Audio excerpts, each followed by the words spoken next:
Por que acontece o tipo de tragédia que está acontecendo no Rio Grande do Sul? Por que pessoas têm que passar por isso? Perder tudo que é material, apagar uma história material de vida nessa encarnação, e outras e tantas perdendo a própria vida, perdendo familiares, perdendo convívio com eles. Por que essas tragédias têm que acontecer?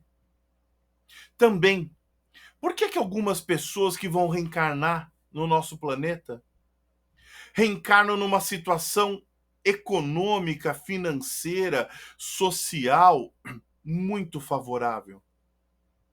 Por que algumas reencarnam em famílias que podem prover tudo que aquela criança vai precisar até a sua vida adulta? Que podem prover a melhor educação, nos melhores colégios, nas melhores universidades, que podem dar acesso total à cultura. Então, essa criança, desde que nasce até a vida adulta, pode viajar, conhecer outros países, conhecer outras culturas, podem estudar, além do currículo escolar, estudar outros idiomas, estudar algo que tem interesse, que pode ser música, literatura, arte, pode praticar esportes, pode ter uma vida saudável, tem acesso ao melhor do que pode prover uma boa alimentação, não vai faltar nenhuma vitamina, nenhum complemento. Tem acesso à saúde, ou seja, ao sistema de saúde. Qualquer probleminha que tenha, pode recorrer a um médico, a um hospital, pode fazer acompanhamento para que tenha o melhor desenvolvimento. E outras, minhas irmãs e meus irmãos, não têm acesso a nada. Reencarnam em famílias que têm dificuldade em absolutamente tudo. É a mais absoluta escassez. Não tem dinheiro para nada. Moram no lugar onde as condições são muito precárias em termos sanitários. Não tem acesso a uma alimentação adequada, ou seja, na primeira infância vai ter falta de vitaminas, de proteína, daquilo que é importante para o seu desenvolvimento físico, cognitivo, intelectual. Tem acesso à escola muitas vezes, mas muito precária. Não tem acesso à cultura, a conhecer outras culturas, outros países, à música, ao esporte. Por que tanto para um e tão poucos para outros? É isso que a gente vai estudar essa semana no nosso Evangelho no Lar, na live de quarta-feira, às 20 horas. E aqui, no Esquenta de Segunda, a gente vai continuar o estudo com primeiras reflexões do capítulo 16, itens de 6 a 8, que se refere à desigualdade das riquezas e à verdadeira propriedade.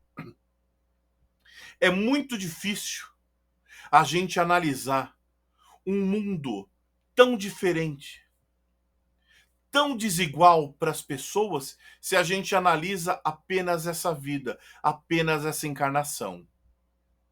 A justiça de Deus, se a gente vai analisar só essa encarnação, ela passa longe.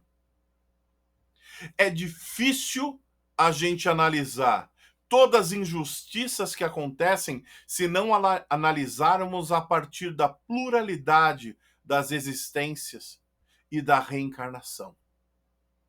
Porque aí nós entendemos que essa encarnação, essa vida atual nesse planeta, ela é só um pedacinho, um grão de areia, apesar de muito importante na minha vida como espírito imortal que sou. Então, a partir da pluralidade das existências da reencarnação, eu passo a compreender que eu já tive outras dezenas, centenas, talvez até milhares de outras encarnações. Que eu sou um espírito que está num corpo com determinada idade, né? Mas que eu já tive milhares de outras, centenas de outras, então eu sou um espírito antigo. E que nas minhas outras experiências eu já experimentei a escassez e a abundância. Eu já experimentei outras culturas. eu já experimentei outros gêneros, eu já experimentei a abundância material e a escassez, e aí, a partir do estudo da doutrina, eu passo a compreender que todas as experiências que eu passei como homem, como mulher, como europeu, como asiático, como americano, como homem branco, negro, de outras raças, todas essas experiências foram o que moldaram o meu espírito para chegar até aqui onde eu estou. E a gente passa a estudar e a compreender a verdadeira propriedade. Porque se sou o espírito e estou nesse corpo, nessa encarnação, a minha verdadeira propriedade não é esta. Não são os bens materiais que possuo ou que não possuo. Todas essas experiências que a gente tem nesta encarnação e em tantas outras é a escola que Deus dá oportunidade para que estudemos e para evoluirmos. Percebam, toda a propriedade que eu possuo de fato é aquela que é do espírito. O que eu levo no coração, o meu intelecto, a cultura que eu adquiro. Todo o resto que é material, os meus bens, a minha casa, o meu carro, os meus filhos, a minha companheira, os meus objetos pessoais, eles são emprestados. Eu sou usufrutuário, inclusive este corpo, que quando chegar em determinada idade, ele vai se deteriorar a um ponto que ele não vai ter mais vida, ele não vai servir mais para o meu espírito. Ele fica, eu vou como espírito. Então, a gente já começa a perceber que é bobagem a gente se apegar ao orgulho, à vaidade, ao egoísmo daquilo que é bem material e que está na minha vida, porque isso é só uma ferramenta que Deus deu para o meu desenvolvimento, para que eu colabore com o desenvolvimento dos outros, e não motivo de orgulho, não motivo de vaidade, de egoísmo, mas sim ferramenta de desenvolvimento. E quando eu compreendo isso, eu começo a valorizar outras coisas. E vejam, não estamos aqui fazendo voto de pobreza. Não, temos que ser pobres. E se eu nasci numa condição desfavorável, eu vou continuar nela porque eu quero espiar tudo que tiver nessa vida. Não. Eu devo lutar, estudar, trabalhar para progredir, para ter mais conforto material, para adquirir bens e objetos que podem ser úteis para mim nessa encarnação. A gente deve lutar para progredir, mas não deve ser a única coisa.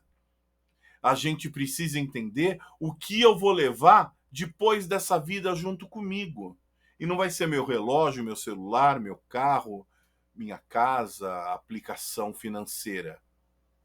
Vai ser a cultura que eu adquiri e toda a bondade e amor que eu consegui juntar no coração.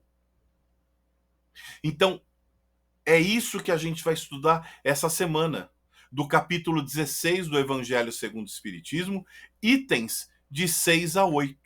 Eu espero que vocês leiam esse trecho do Evangelho, Desigualdade das Riquezas e a Verdadeira Propriedade, é um trecho curto, para que na quarta-feira, às 20 horas, na nossa live do Evangelho no Lar, no Instagram e no YouTube, a gente tenha um maior poder de reflexão e consiga chegar a outras conclusões a partir do nosso estudo. Então fiquem todos com Deus, uma ótima semana e até quarta-feira.